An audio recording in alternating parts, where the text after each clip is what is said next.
আসসালামু আলাইকুম দর্শক, আপনাদের আজকে দেখাবো যে টার্কি মুরগি কোন ধরনের ঘাস খেয়ে থাকে আর কোন ধরনের ঘাস মুরগিকে খাওয়াতে পারবেন।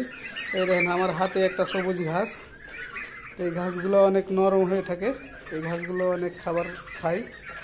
এই দেখেন